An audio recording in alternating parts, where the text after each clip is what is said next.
Shanghai, on China's central coast, is the country's biggest city with over 25 million inhabitants.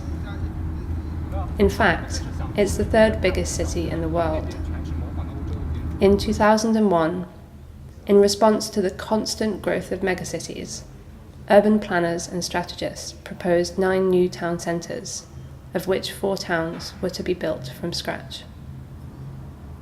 As a marketing strategy in distinguishing the new towns from each other and Shanghai's existing city centre, they were to include themed cities from different geographical regions.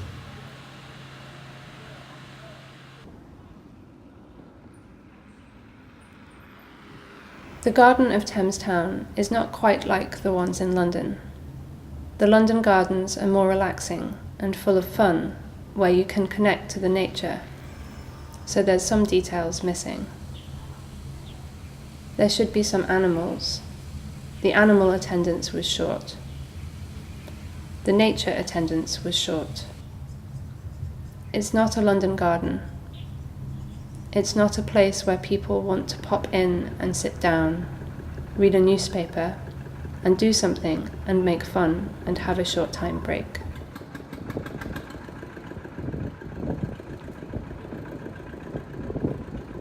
The popularity of Thames Town came as a surprise to everyone.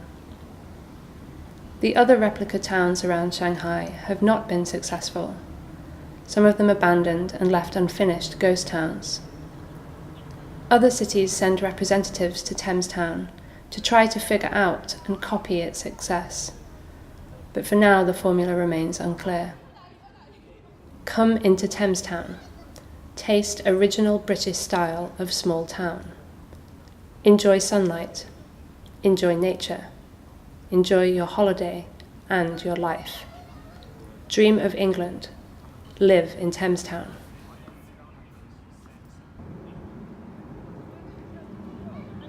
There is a river in Thames Town, and when I was living in London, I lived next to the Greenwich Park.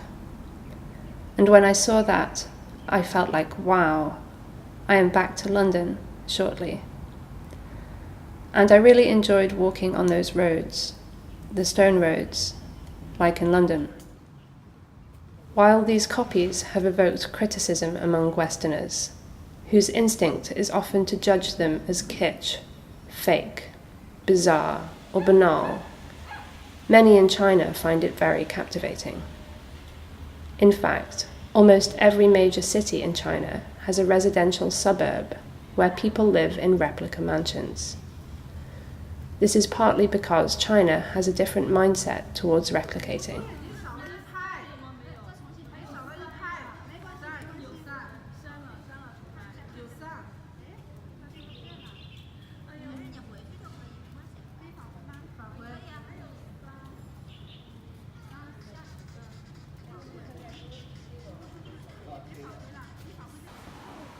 It's interesting how a familiar architecture can make one feel so at ease, even if one is at the same time immersed in a culture that's completely other.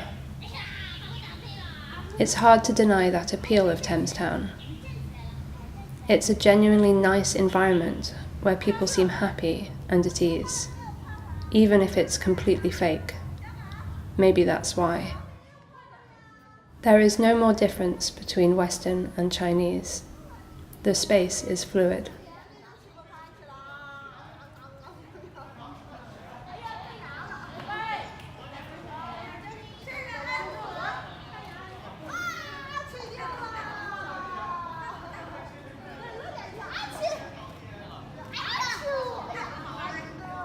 We moved here because we came here to get our wedding photograph taken. But we liked Thames Town so much that we bought a house here. It's much calmer here than in downtown, and the prices have doubled since the beginning. So yes, it is a success.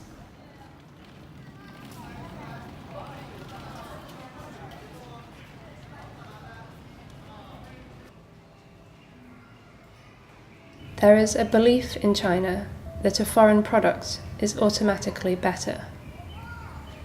When we left Thames Town, we stopped in the tea town, an area in Shanghai that was dedicated solely to tea. I wanted to buy a tea set to remind me of the complexity of China.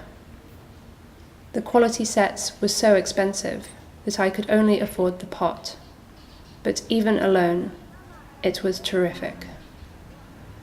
When I got home, I realized that the pot was made in Taiwan. I have never been to Europe, but I would like to go.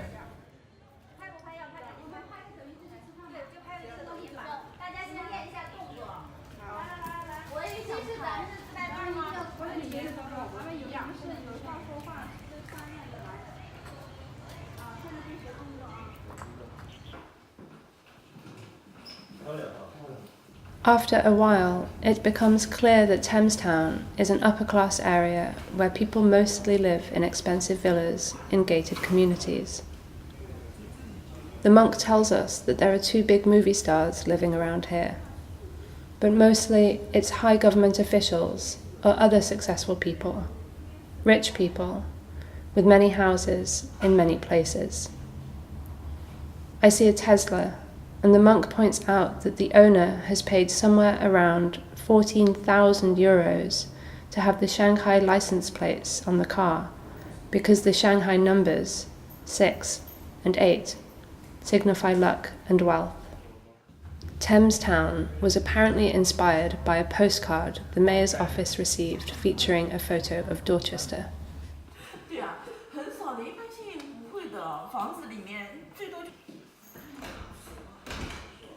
The Chinese who have gained wealth visit Thames Town to experience the better things in life, such as the Western-style restaurants that are quite expensive in the Chinese standards. All of the Western restaurants we saw were serving only pizza and pasta, which seemed to have been selected as the representatives of the entire Western cuisine, with recipes that had been lost when translating dairy products. We had a salty sponge cake with mayonnaise and carbonara with milk.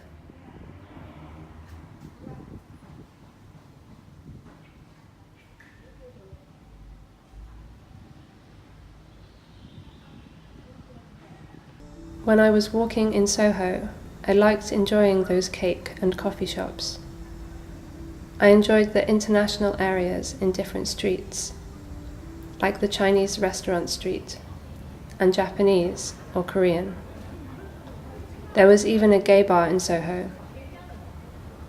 International is more like open-minded, isn't it? So the central London is more like open-minded because there's a gay bar, you know, and there was some half-naked men inside the bar, and it actually attracted our eyeballs all night because they sometimes show their body. There should be different lifestyles in Thames Town, because it also shows the respect for freedom.